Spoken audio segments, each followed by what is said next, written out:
Un saludo especial a todos y todas ustedes desde Universidad de las Américas y su estudio de grabación. Nos encontramos el día de hoy con una invitada muy especial en torno al proyecto de educación intercultural que estamos desarrollando en conjunto, la Facultad de Educación, vinculación con el medio de la sede de Santiago, el Departamento de Pueblos Originarios de la Región Metropolitana, perteneciente al Ministerio de las Culturas, las Artes y el Patrimonio, y con el especial apoyo y presencia de la Escuela de Idiomas Indígenas. Como les decía, para nosotros es un especial honor poder contar el día de hoy con Marta Lemuñir, educadora de párvulo de la Universidad de Chile y actual directora del Jardín Infantil Peumayén en Peñalolén. Marta, bienvenida a esta conversación, bienvenida a este espacio y a este encuentro en donde esperamos conversar en torno a los temas que son de tu interés, que son del interés finalmente de la educación en Chile. Muchas gracias. Es muy grato también para mí encontrarme con ustedes, conocer el proyecto que están haciendo. Encuentro que es muy interesante, que es muy aportador también a la educación. Marta, comprenderás que yo leí algún resumen, leí algún currículum previamente, pero nada mejor que contarle tú específicamente quién es Marta Lemuñir, cómo llega finalmente a esta etapa en donde está dirigiendo un jardín infantil, que después nos contarás en qué consiste. ¿Quién eres? Bueno, yo soy Marta Lemuñir. Zorro del Monte significa mi apellido. Nací acá en Santiago. Soy de una familia de artistas, de educadores. Estudié, como dices tú, en la Universidad de Chile, en tiempo de dictadura. Pero mi trabajo, cuando egresé, siempre lo aboqué también a mis raíces indígenas, donde traté de investigar, de aprender cada vez más. En ese tiempo estaba mi padre, que me ayudó mucho también, Lorenzo Lemuñir, y él me fue entregando como pautas de cómo ir abordando en una educación que en un principio fue bastante compleja porque estábamos en plena dictadura, pero que de una u otra manera igual fui abriendo un camino hacia lo que yo quería hacer e ir mostrando también elementos de la cultura mapuche principalmente. Un camino largo que se fue dando en diferentes espacios educativos, en la isla Chiloé también, que estuve viviendo. Aprendí de los mapuches que están allá. Y después volví a Santiago, seguí trabajando. Yo siempre he vivido en Santiago, o sea, aparte de que estuve en Chiloé, pero siempre estuve aquí en la ciudad. Y llegué a este jardín Peumayén a través de la artesanía que yo comencé a hacer. Aprendí en un jardín infantil donde estuve en la granja trabajando, aprendí de la pedagogía Waldorf y aprendí a hacer muñecos. Y esos muñecos los llevé a mi trabajo pedagógico, mientras yo era educadora. Después tuve mucho tiempo trabajando en artesanía. Cuando salí del jardín dejé de trabajar de educadora, pero siempre mi trabajo creativo fue relacionado a los niños. Hacía muñecos, hacía personajes de cuentos, pero no tenía como otro fin. En realidad no quería volver a educación. Estaba como decepcionada un poco de lo que estaba pasando con respecto a la educación. Pero llegué al Peumayén a través de mi trabajo artesanal, porque estaba en una feria indígena, yo en Cerro Blanco, exponiendo, y me encontré con una lamien que me invitó a participar en el Jardín Infantil Peumayén, que era un jardín intercultural que estaba recién construido y recién comenzando su trabajo intercultural, pero que en realidad faltaba iniciarlo porque las personas que estaban ahí tampoco sabían mucho de qué se trataba la interculturalidad. Fuimos haciendo ese camino juntas cuando empecé a trabajar en el Peumayén. La corporación a la que pertenece y que administra ese jardín infantil, que se llama Cristo Joven, que está funcionando su casa central en Lo Hermida. Yo creo que de ahí ellos me dieron toda la libertad para trabajar, como a explayarme. Empezamos a estudiar juntas sobre lo que significaba la interculturalidad en primera infancia, porque se habla mucho de interculturalidad desde las instituciones, pero no hay un trabajo que tenga que ver con ese ser humano que está comenzando a caminar en este mundo, que son los niños y las niñas. Sí.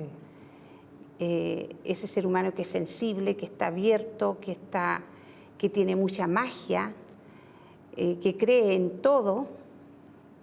Entonces tenemos que tener una mirada distinta, más sensible, mucho más respetuosa también de lo que ellos y ellas tienen en su ser interior. Y creo que eso también lo fui aprendiendo desde las prácticas culturales de los pueblos originarios, porque tuve mucho que estudiar también, tuve mucho que conversar con diferentes personas para poder ir aprendiendo cómo era esa mirada hacia el niño en las culturas originarias, porque nosotros comenzamos a trabajar la interculturalidad desde las culturas originarias de Chile, como estamos en Chile.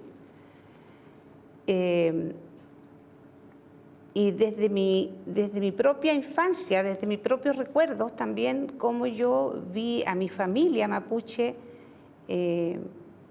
relacionarse con los niños y con las niñas. Ahí justamente quisiera detenerme un poco, estaba esperando el espacio para preguntarte dos cosas. Por un lado, vivir la infancia en la ciudad, pero me imagino que desde el principio de autodeterminación tú tenías claridad de toda la ascendencia, digamos, cultural de tu familia mapuche. ¿Cómo fue vivir en la ciudad desde ahí? Bueno, mi padre ascendía de la familia mapuche, mi madre chilena. Yeah. Entonces mi madre era profesora y por ese lado tuve la suerte, no sé, de tener una familia que protegía mucho a sus hijos. Y mi padre siempre me hablaba de su familia, hasta que conocía a mi abuelo, conocía a mis tías, conocía a mis primos mapuche en el campo. Entonces vi que habían dos mundos totalmente distintos. El mundo de la familia mapuche y el mundo de la ciudad, donde había mucha discriminación. Yo aprendí a vivir en interculturalidad desde que nací, porque mi familia, por el lado de mi madre, es una familia chilena, también con prejuicios con respecto a lo que era ser mapuche. Pero esos prejuicios yo los fui rompiendo durante mi propio crecimiento, porque para mí eran tan amados ellos como los otros. Entonces, había que comprender que había una diferencia en cómo era la mirada de una cultura hacia la vida y de otra cultura hacia la vida. Y yo comencé a elegir la parte mapuche. Eso sentía que era mucho más cercano a lo que yo quería hacer en mi vida también, porque es mucho más espiritual. Me imagino, por supuesto que sí. Ahora, ¿y cómo influyó eso, que era la segunda pregunta, en la vocación de estudiar educación parvularia? Yo estudié educación parvularia sin saber lo que era la educación parvularia, así de manera casi inconsciente, porque también fui una adolescente muy regalona, un poco hippie en ese tiempo, y eso yo creo que me ayudó también a mirar la vida de otra manera. Pero cuando empecé a conocer la educación parvularia y a relacionarme con la educación parvularia, a ir a las poblaciones, a hacer prácticas en los jardines, tuvimos prácticas también en hospitales de niños. En ese tiempo la malla curricular fue distinta también, la que yo alcancé a vivir, y eso lo agradezco, por una parte porque hubo muchas cosas que yo viví mientras estaba estudiando. No alcanzaban a cambiar la malla curricular en ese tiempo. Claro. Entonces, fui viendo cómo la gente lo pasaba, cómo lo pasaban mal los niños, lo que faltaba, las carencias que habían en esas realidades de familia, en esos jardines infantiles tan pobres de recursos, pero también conocí la otra parte, los jardines infantiles que estaban insertos en espacios sociales mucho más enriquecidos también, económicamente y culturalmente. Entonces había una diferencia muy grande, muy abismante en realidad.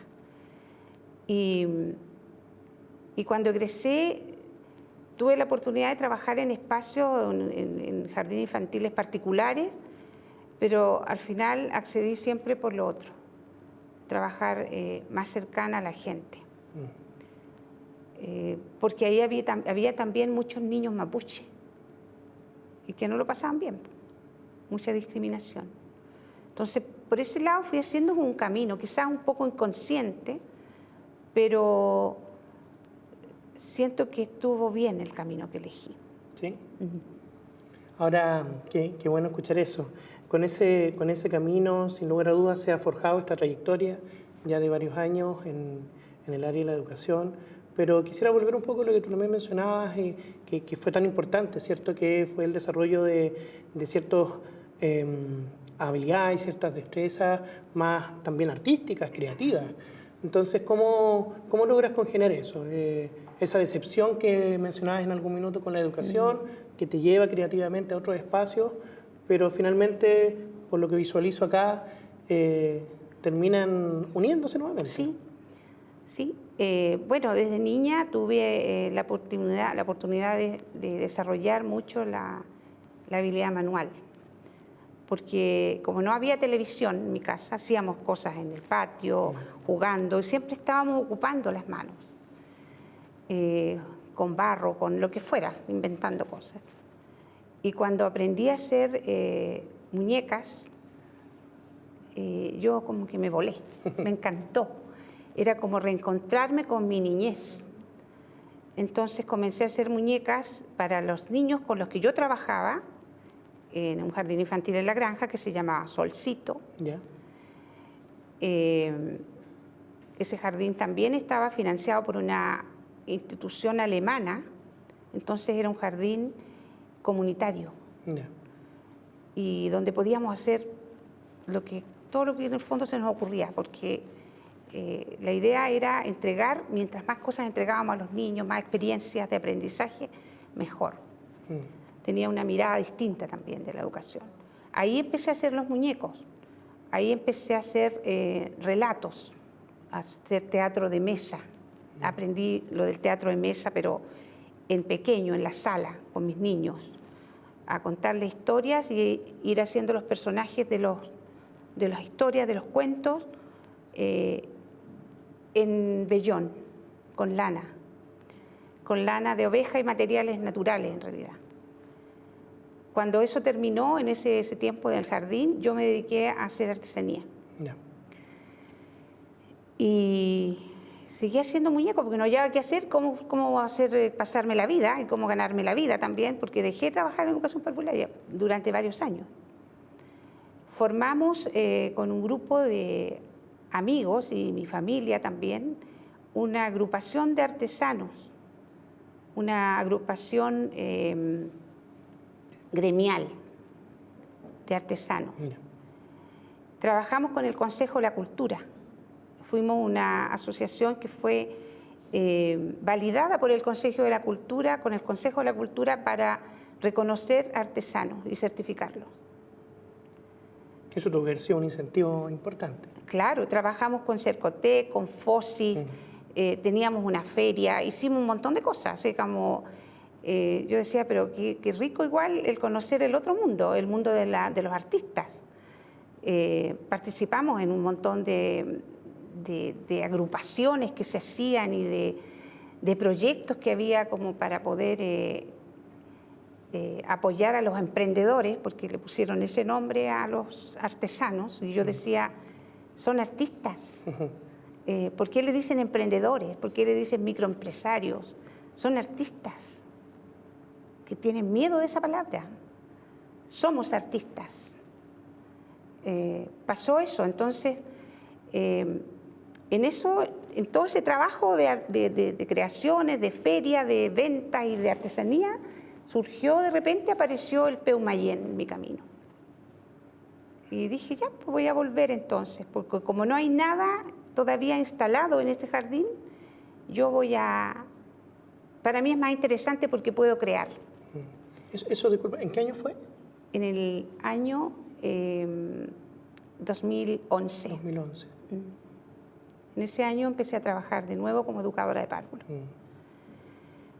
Y yo, cuando llegué a ese jardín y me hicieron una entrevista, yo dije, pero yo hago muñecos, ¿qué hago con ellos? Y me dijeron, la primera directora que estaba ahí, sigue haciendo los muñecos, enséñanos, haz lo que quieras aquí. Y ahí ya. Qué buena recepción fue esa. Claro. Así que comencé a hacer muñecos en mi sala, porque trabajé como educadora primero en ese jardín, el año 2011. Nos reencontramos con la agrupación Folil Chaflayay, que es una agrupación mapuche que está en Peñalolén. Empezamos a conversar para poder trabajar en conjunto, apoyándonos mutuamente, ellos como agrupación mapuche y nosotros como jardín, como un centro educativo.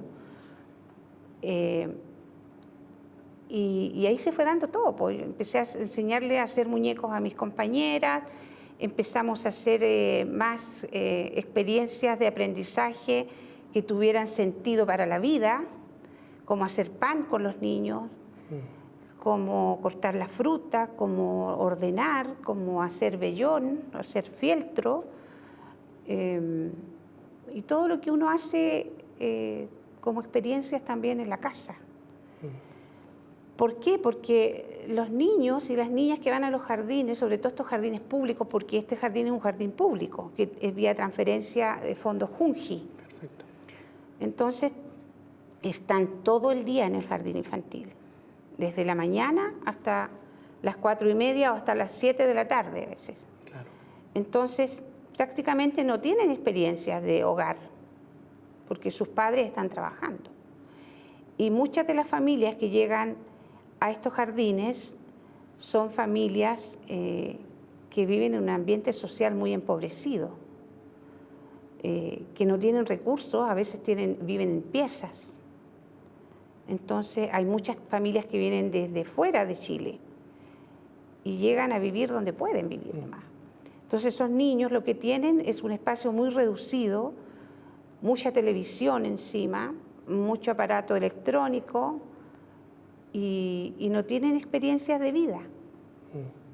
¿Y cómo identificas tú que ha sido el aporte y el desarrollo de esos niños y esas niñas en torno a lo que tú haces, a estos recursos de aprendizaje?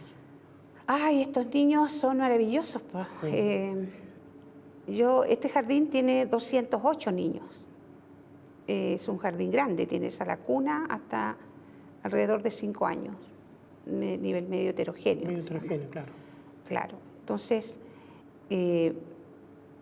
vamos trabajando en torno a los ciclos de la naturaleza, primero, porque ¿qué es lo que une al ser humano con otro ser humano? A todos los seres vivos, la madre naturaleza. Entonces tomamos eso como un referente. ¿Qué nos une?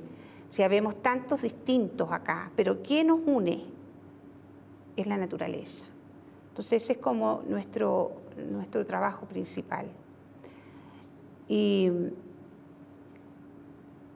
qué podemos aprender de cada uno de nosotros, que somos unos por acá, otros vienen de allá, con infancias distintas las familias, conversemos, qué podemos entregarnos cada uno, abrirnos para poder conocernos. Y fuimos elaborando con la Corporación Cristo Joven, porque se fue abriendo a otros jardines, fuimos elaborando un proyecto, un modelo curricular que se llama Crecer Jugando. Porque los niños y las niñas tienen que aprender jugando, como todos deberíamos aprender así. Tener derecho al juego libre, a crear, a inventar, a imaginarnos cosas. Entonces, los espacios de la sala comenzaron a transformarse, a abrirse, a hacer juego libre y no tener momentos de recreo y momentos de no recreo. Todo tiene que dar posibilidad al juego. Abrir las salas para que los niños tengan espacios tanto externos como internos. Entonces, estar jugando en el momento de juego tanto afuera como dentro y las adultas repartirse para que estén acompañando, no entorpeciendo ni ordenando lo que ellos tienen que hacer. Los niños tienen que fluir, así, fluir solos. Qué ganas me dan de llevar a mis hijos a ese espacio. Los voy a llevar en algún minuto. Yo lo que quisiera quizás profundizar un poco en torno a eso, entonces, es qué es lo que vuelve un jardín, en este caso situándonos en esta etapa del desarrollo de los niños y niñas, qué es lo que vuelve un jardín infantil una experiencia intercultural. ¿Dónde crees tú que está el sello de la interculturalidad presente en estos espacios? Bueno, entendemos la interculturalidad como una relación simétrica entre las personas, una relación donde todos participan y todos se sienten incorporados y todos se sienten parte de ese espacio. Entonces, ¿qué es lo que tomamos de las diferentes culturas? Tomamos ya sea diferentes elementos que componen una cultura, las creaciones de las personas en relación a los niños, a las niñas, a la infancia, el juego. ¿Qué juegos podemos hacer con ellos? A los niños les encanta la música. ¿Qué música? ¿Qué podemos entregarles para que ellos aprendan distintas y conozcan diferentes expresiones musicales, por ejemplo? ¿Qué relatos? A los niños les encanta escuchar cuentos, ¿no es cierto? Entonces, tomamos relatos de las diferentes culturas en relación a los ciclos de la naturaleza, que se relacionen el relato con la cultura y los ciclos de la naturaleza. Y ahí se van creando esto. ¿Qué personajes pertenecen a los diferentes relatos? Vamos haciendo un trabajo que tiene que ver con la oralidad, porque las culturas originarias nos van transmitiendo su cultura a través de la oralidad, principalmente. Entonces, los niños y las niñas aprenden a hablar escuchando a otro ser humano. Y claro, hablando además de lo cotidiano, pero también entregando mensajes a través de estos relatos, entregando un mensaje de vida, porque cada relato tiene un significado, tiene un sentido hacia la vida. Va mostrando cómo somos los seres humanos. Quizás cada personaje es una parte de cómo somos nosotros los seres humanos. Entonces, para entregar un relato, nosotros primero lo leemos, vemos de qué se trata, cómo lo podemos entregar a los niños. No es llegar y tomar un relato de internet y hacerlo. Tiene que haber un respeto por a quién le vamos a entregar ese relato. Lo mismo pasa con los cantos, con los versos, con todas las expresiones que tiene el ser humano en el fondo, con cómo cocina, las comidas. Entonces, de esa manera vamos relacionando culturas distintas. No le vamos entregando como un parámetro de esto el mapuche, este el aymara, este el Rapa Nui, esto como en el fondo querían las instituciones que lo hiciéramos, sino que aprendamos a hacerlo juntos, con la familia. La familia tiene que trabajar con nosotros. La familia tiene que proponernos, tiene que criticarnos también. Cuando llegan a veces a quejarse, yo les doy las gracias. Digo gracias porque nos haces vernos, nos haces mirarnos, porque hay cosas que no como la cotidianidad misma no nos deja ver de repente. Por supuesto. Y tú y ustedes son nuestros ojos también. Entonces llegan y conversamos, podemos conversar mucho rato. Muchas conversaciones se dan ahí en el jardín, de todo tipo. Y eso es muy rico porque cada uno se van haciendo parte también y van participando. hacemos un ritmo anual. Y ese ritmo anual es el que nos va como organizando el tiempo después en la semana y en el día. El ritmo anual, por ejemplo, en el jardín comenzamos con la fiesta del encuentro, donde estamos los antiguos y donde están los nuevos. Y hacemos una convivencia con todos. Eso se hace al principio del ciclo, del año. Después hacemos en otoño un mingaco de otoño, donde todos ayudan a organizarse para recibir al invierno, como lo hacen los animales, como lo hacen los campesinos, como lo hacen los pueblos originarios. Se preparan para poder recibir a lo mejor una estación que es un poco más fría, que es más difícil. Entonces tenemos que preparar el jardín para el invierno. Después celebramos el Huiñol Tripantu, que es la llegada del nuevo ciclo de la naturaleza, y ahí nos apoya la organización mapuche. Trabajamos generalmente con un educador de lengua y cultura indígena. Hemos trabajado siempre con un educador mapuche o educadora mapuche, que nos apoya en eso, en entregarnos elementos culturales de la cultura mapuche. Tenemos muchos mapuches en el jardín, hay como alrededor de un 40% de familias mapuche. Un gran porcentaje. Claro. También tenemos una cantidad importante de familias de la cultura quechua, principalmente vienen de Perú y la mayoría son del pueblo quechua. Ellos dicen muchas veces que son de Perú, pero vamos cavando, profundizando y resulta que vienen de sus familias antiguas, son quechua. Sí, qué interesante eso porque la sociedad hoy en día, especialmente en Chile, en Latinoamérica en general y en el mundo, está vivenciando experiencias migratorias muy grandes, ¿cierto?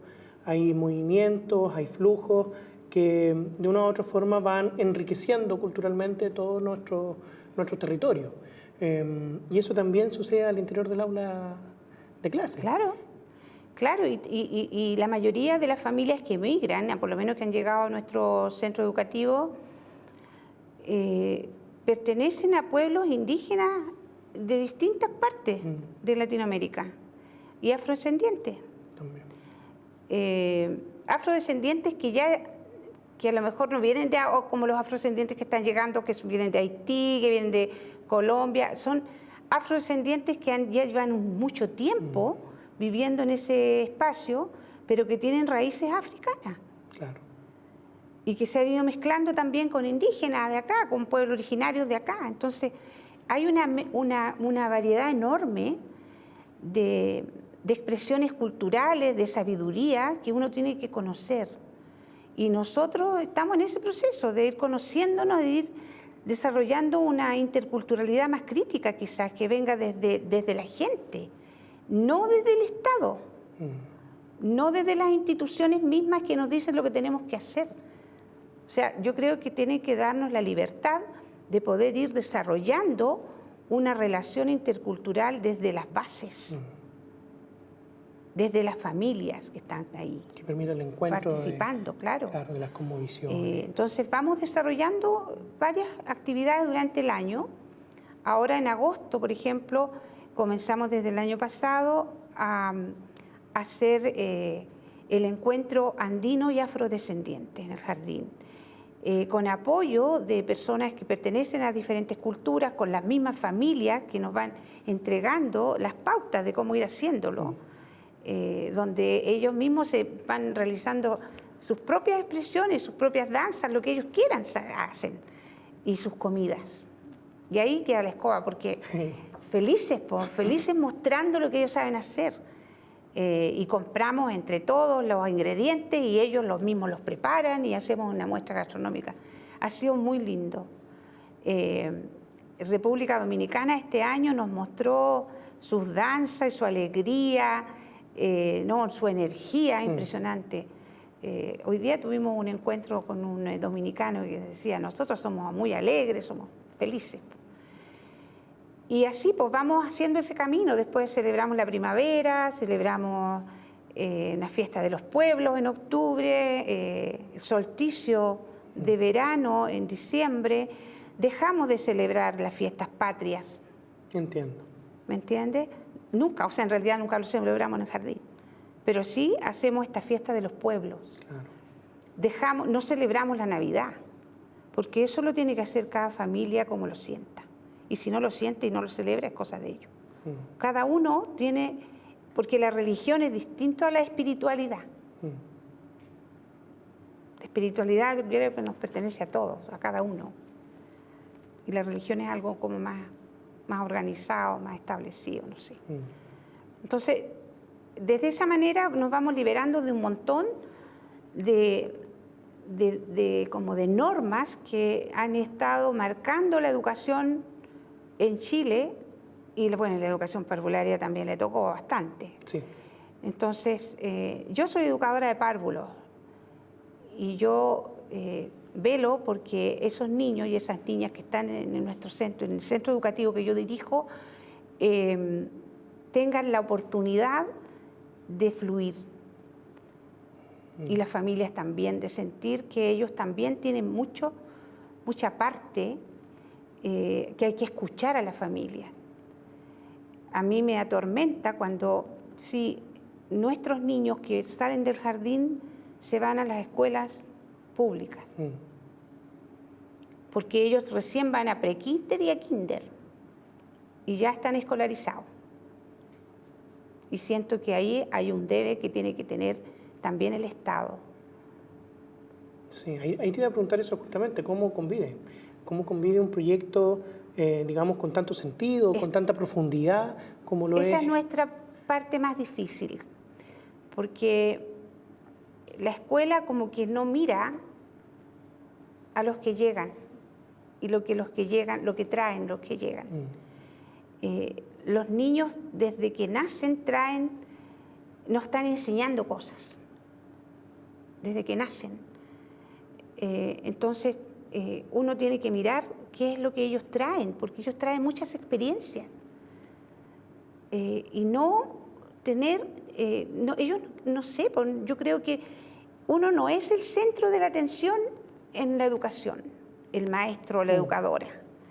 Son los que están educándose. Por supuesto. Uno es un facilitador, Uno guía. debe acompañar el aprendizaje, uno debe acompañar a los que se están educando, a los niños y a las niñas, a los jóvenes, a los adolescentes.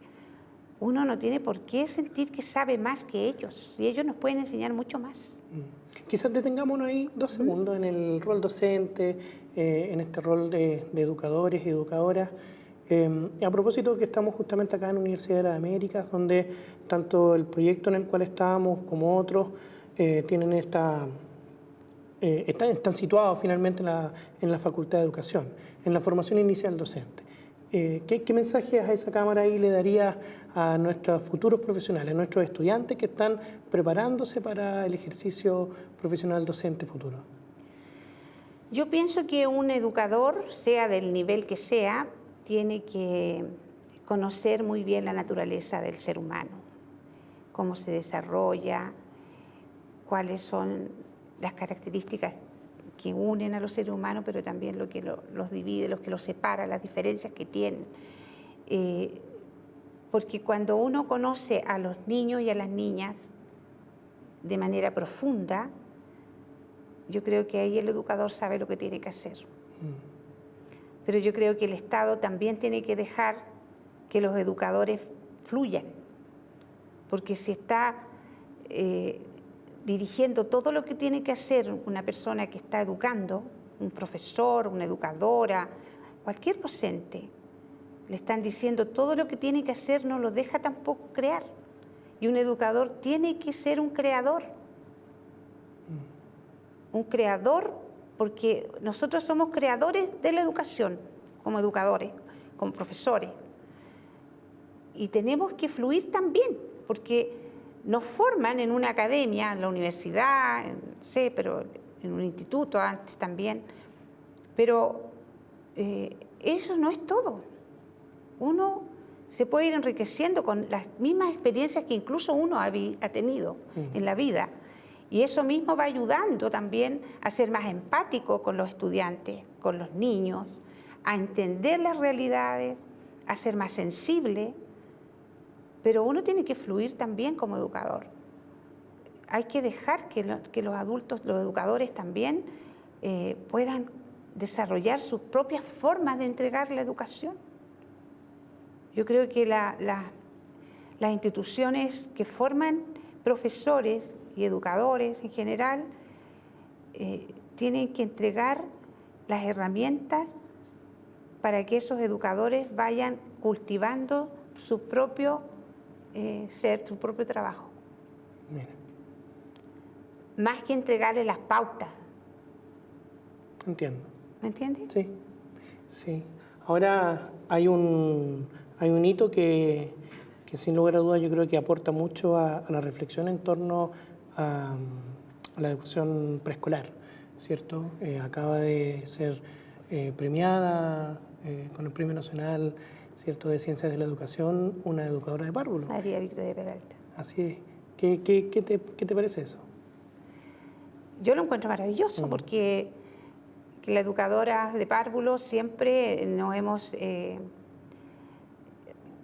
como reconocido, varias veces conversamos entre nosotras con diferentes educadoras de párvulos de distintos espacios, como hemos sido muy mal interpretadas, muy poco valoradas por la sociedad en sí. Es como que la educación con los niños pequeños fuera poco importante. Después es más importante a medida que crecen.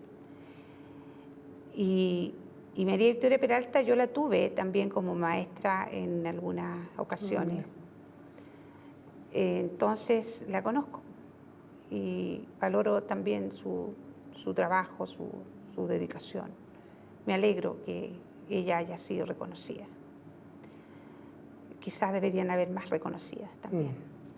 De todas maneras. Pero creo que la educación parvularia tiene que ser más valorada.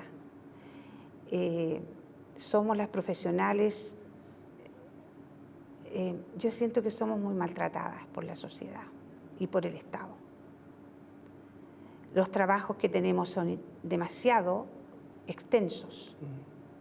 No tenemos tiempo para reflexionar, sobre todo las que trabajamos en servicios públicos, para dedicarnos a hacer un trabajo más profundo con los niños y las niñas, porque están todo el día, hasta todo el día con niños y niñas, y todo el año prácticamente, no hay descanso. Entonces, y a veces por turnos, porque incluso han querido que se alarguen los turnos en atención de niños. Entonces, ¿dónde está la preocupación por la familia y por esos niños? Porque esos niños tienen que tener derecho a estar en una vida de hogar también, no tan institucionalizados. Yo, por mí, como educadora de párvulos, las salas cunas no deberían existir. ¿En serio? Porque un niño pequeño debería estar cobijado en su familia. Pero como los trabajos son tan intensos y tan extensos, las horas de trabajo, no pueden. Entonces, hay que darle más importancia a la educación parvularia para que esa educación parvularia sea de mejor calidad, porque tampoco todos los jardines funcionan quizás con la conciencia que nosotros como jardín tenemos, o como la corporación, en este caso Cristo Joven, que se ha preocupado de desarrollar un modelo curricular centrado en el juego principalmente, en los derechos de los niños y en los derechos humanos. No todos son así, esa es la verdad. Claro. Y eso es triste. Claro que sí. Ahora, con ese, me imagino que tremendo desafío que nos deja tus palabras, tu mensaje en torno a la educación del siglo XXI, ¿cierto? A la educación que estamos forjando entre todos y todas de una u otra forma. También hay un mensaje esperanzador, que finalmente es tu propia experiencia, tu propio relato. Claro, porque yo soy educadora de párvulos, pero también soy creadora, pues he trabajado en teatro de mesa, he hecho exposiciones. Cuéntanos un poco de teatro de mesa y, por ejemplo, de los personajes que tenemos aquí hoy día. Bueno, ellos son personajes de 3 relatos que yo he tenido me he otorgado algunos proyectos Fondar y también con CONADI, proyectos culturales de artístico. Mm. Entonces fui haciendo esto para presentarlo. Comencé presentando teatro de mesa en salas de teatro, pero era relatos primero de los hermanos Grimm. ¿Ya? Como trabajé en este jardín que estaba financiado por Alemania, donde conocí la pedagogía Waldorf, comencé a trabajar los relatos de los hermanos Grimm, que también son relatos muy maravillosos, son muy bellos, porque son relatos ancestrales. Sí, claro. Empecé a trabajar en el teatro de mesa en salas de teatro. Estuve en el Teatro Mori, los dominicos, en varias partes, en escuelas, en colegios también. Y después empecé a rescatar relatos mapuche. Tengo varios ¿cómo se dice? Como elencos con personajes de relatos mapuche y que los conté en el jardín donde yo trabajo. Hicimos en la ruca, porque el jardín tiene una ruca también, una pichirruca. Ahí dentro de la ruca se hizo un escenario y donde ahí contamos los relatos para los niños. Después eso lo contamos a otros jardines infantiles. Bien. Y este que está acá es un relato que se llama Historia de los delfines. Es un relato de la cultura Selknam. Es muy bello porque muestra la relación que tenían los Selknam con el agua. Sí. Que se sentían más seguros en el agua que en la tierra, Era una cuando había relación vital. tormenta, claro. Y muchos se transformaron en los delfines. Allá hay un relato donde no está la mapuche es de otro relato. Es de unos relatos que rescaté de un libro que tiene Sonia Montesinos sobre relatos de pájaros. Hermoso relato, sí. Claro, entonces tomamos uno que se llama ¿Por qué el picaflor se puso pequeño? Donde está el cóndor enamorado de la chica Aymara. Y el otro es un relato que pertenece a la mujer, pertenece a un relato que se llama Guñelfe, que también es un libro de Margarita Canío, donde está mostrando cómo el lucero, que es Guñelfe, también se enamora de una mujer mapuche y se la lleva al Huenumapo. Y bueno, y ahí suceden varias cosas y después ella tiene hijos de Guñelfe que son las estrellas que suben al cielo. Al cielo. Muy lindo. Entonces, eso lo montamos en un escenario que también lo vamos presentando, y hace 2 años tuvimos itinerancia con este proyecto de hacer relatos. Tuve un proyecto con la CONADI, y la CONADI también me pidió que primero presentamos el relato a los jardines infantiles, pero después CONADI me pidió itinerancia. Y fuimos a algunas rucas de la región metropolitana a presentarlo, y también en la Universidad de los Leones. Y así fuimos haciendo este trabajo.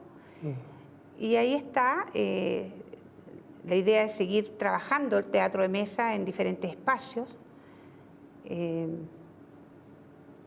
Tenemos otros materiales que apoyan esto, como los trípticos, como fotografías y cosas para poder repartir cuando se van a hacer. Desde ya te dejamos invitada las acá presentaciones. a Universidad de las Américas también. Sí. Marta, estamos llegando al fin de la entrevista. Se ha pasado el tiempo muy rápido en esta enriquecedora conversación. Yo estoy muy agradecido. O sea, ha sido un honor realmente conocerte, conocer tu historia, la trayectoria. Y estos últimos minutos son para ti, para que puedas entonces redondear la idea, cerrar, entregar un saludo, un mensaje finalmente a todos quienes nos van a ver, nos van a escuchar después. Bueno, un saludo, un agradecimiento también por la invitación, por darnos la... Yo digo, siempre hablo en plural, porque el trabajo en educación lo hacemos muchos y muchas, porque yo también me acompaño por un equipo maravilloso que tengo en el jardín infantil, que son mis compañeras, que están siempre apoyando las locuras que a uno se le ocurren y poniéndose todo el negüen para poder sacar adelante lo que se nos da. Un saludo principalmente a los estudiantes de pedagogía. Que se les despierte esa inquietud por cada vez aprender, por probar, por preguntar, por crear también, por inventar cosas con los niños y las niñas, por mirar a ese ser humano que está caminando recién en este mundo, mirarlo a los ojos, escuchar, dejarlo que fluya. Yo creo que eso es lo más importante para nosotros los educadores. Y no convertirnos en adultos centristas, porque eso no le hace bien a nadie. ¿Cierto? Cierto, de todas maneras. Muchas gracias. No, muchas gracias a ti. Entonces estamos cerrando y finalizando esta entrevista. Agradezco la oportunidad, como decía, y me quedo finalmente con esta invitación que nos hace a la creatividad. Como la educación, la creatividad, las artes se unen para hacer de nuestros niños y nuestras niñas finalmente un fruto de esta diversidad de culturas que debemos acompañar, aprender y fortalecer cada vez más. Muchas gracias.